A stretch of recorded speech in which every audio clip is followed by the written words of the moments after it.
abanga bange koi ndye kino ekirwadde tikyatukabya kati okukwata ku bakungu n'abakitiisa era omulodi owa Kampala yatabuse dda kuba yagambye ebyokulumba ne mubakwata mubatwale ku karantini ne bajja baaba era bajemye era yagambye ekibuuzo kyalina leero lwaki mugamba tibaveewo mukole kimwe kale abagamba timuve ku ebyo munuune kuvu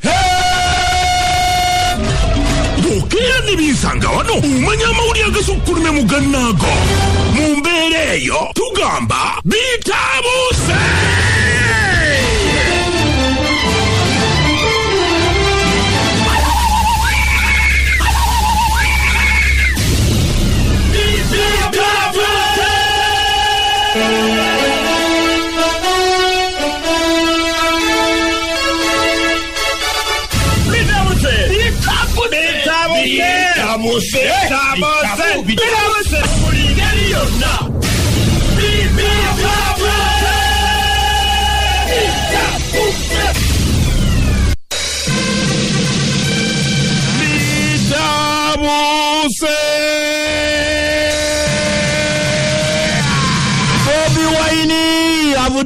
arangira n'agamba ebigambo ebibungezebwa ku social media nga bwenteekateeka okuva mu lwokaano lwa pulezidenti buyapayira mu bisambajje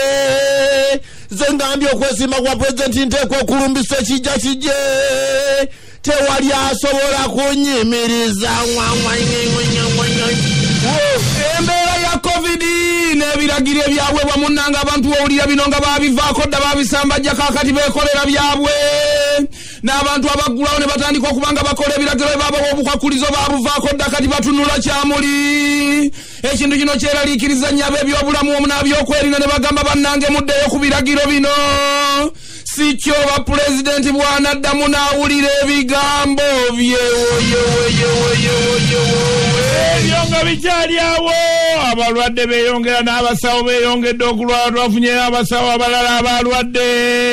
abakungu ba gavumenti nabo balwadde abalwadde baffe ku sipidi gye tuddukirako baneetoyiza nagitegeeza simanyi oba lockdown ne guno omwaka enaalekerawo tuyingidde abalwadde 649 wawalalalalala FDC evudde neetabuka netandika okuwanda ebigambo ebikawanga kamulale bagambye mbu okusinza ku bye balaba President Museveni yawamba Electoral Commission bagambye eri mu nkwawaze mwetambuliro lwa covid ono begayidde ndi President Museveni va ku Electoral Commission ensonga y'okwewola eggwanga lyaffe nga lyewola mu banka ez'enjawulo ebweru n'ebitongole by'enjawulo owulira ebigambo bino mu mwaka gumu twakwewola triliyoni eziwerera ddala 9 kyokka ng'ate neggulu abadde weera abaagala twewoleyo endala nga zino zaabadde nazo zagenda mu bintu ebyenjawulo nga ziwerera ddala obuwumbi 372 eggwanga lyaffe mu gyebujja lyandiba lipabuliiki of mabanja ebyo nga bikyali awo amasasi ganyoose mpozi mu kibuga ky'Oyamo ng'asuubira okuba ne covid-19 mpozi bamutwalaganya emisinde ng'agezaako okutoloka wetwogerera kati okubeera ne covid kirayika kive kinene wawalalalalala okuva ne bantu mu lulu basumula takisi ziseera okufa obufiise nde bazikubisamu emirundi 2 awalala basuusanamo wabula security evudde negamba nti kino ekikolwa ekyokuseera takisi kive kyennyini era okukwatako bagenda kuvunaana ng'alidde enguzi ennene abatakisi muwulire ekyo abadde alowooza nti enzige zaakoma wulira ebigambo bino otegere nti minisitule kyagenda mu maaso nozirwanyisa wawulira bino nga twafunye obukadde 3 bulambo obwa $1 nga buno bwatuweredde okusobola kuba nga twerinda n'okulwanyisa enzige gye ziri tombuuza nange simanyi bannange nga abantu bakubye omulanga kuno President Museveni agenda kwogerako eri eggwanga ku lunaku lw'abaziro lwa Heroes Day leero mu State House naye basaba waakiri Vice President waffe yandirabiseeko eri eggwanga naye ne tulaba nti nowaakiri alina kyenyigidde mu waakiri omuweereze empapula z'anaabanga asoma naye ebyo nga tubitadde eri minisita Aceng avudde n'agamba munzigyeko amatu g'embuzi bannaye kundiisengo nze sirima njagawa walalalalala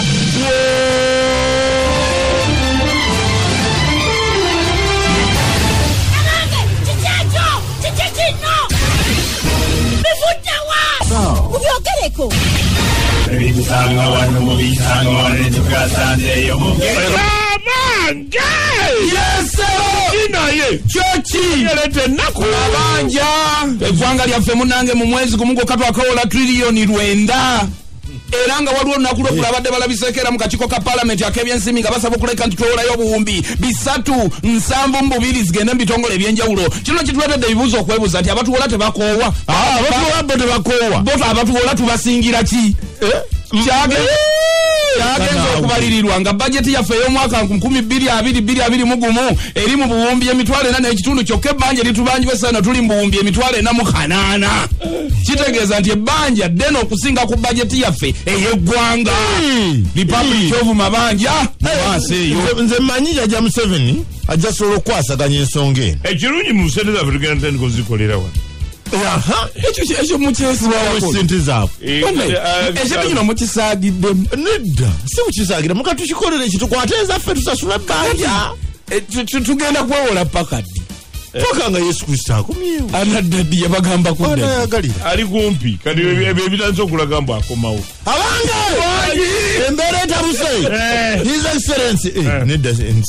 siteekeddwa mweta His Excellency omukulu Kyagulanyi Ssentamu Bobi Wine avuddeyo n'agamba ebigenda bibungeesa ku social media nga Bobi Wine Kyagulanyi Ssentamu bw'avudde mu bulukandu bwa president yapa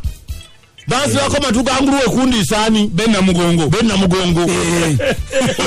yesewo yaga ebintu ero ekiwandiiko ekyali kitambula ku social media bakika nti okusinziira ku bantu bange bampabula n'ebiki nsazeewo nve mu kaluko bwa president neteeketeeka okwesimbawo 226 yabagambye nti nedda ssebo era mukulu bwe yakyogedde nenetegereza ne handwriting ekiwandiiko ekyali kitambula handwriting eno nga ninga giraba ku ssente nga waliwo yagisayiningako nga yawandiika ekiwandiiko kino yasayininga ku ssente sigini kyenga empanvu ennyo ni omuntu asayininga ku ssente si gavana kubeerako gavana ne secretary tekubeerako gundi tekubaako W empanvu ebeerawa eriwa eyawaayi atabeera waayi empanvu W empanvu byombi ndeka munnange otandise atandise mbabaali gwotandisa FDC egamba President Museveni awambye Electoral Commission mulimu nkwawa agirina bwati yagisalirawo kweteterera ekyo nakyo balimbi tulonde tetulonda kampeni zibereyo tezibereyo FDC abalamba balina ne Ssemujungana ne Besigye ekyo tebakirabanga nti President Museveni yalonda chairman wa Electoral Commission n'olwekyo ndeka naawe era muba mu nkwawa kankomewo tobiwanvu yanababali yakyogedde newali n'amagezi ategeere omusiru asiwanye ddala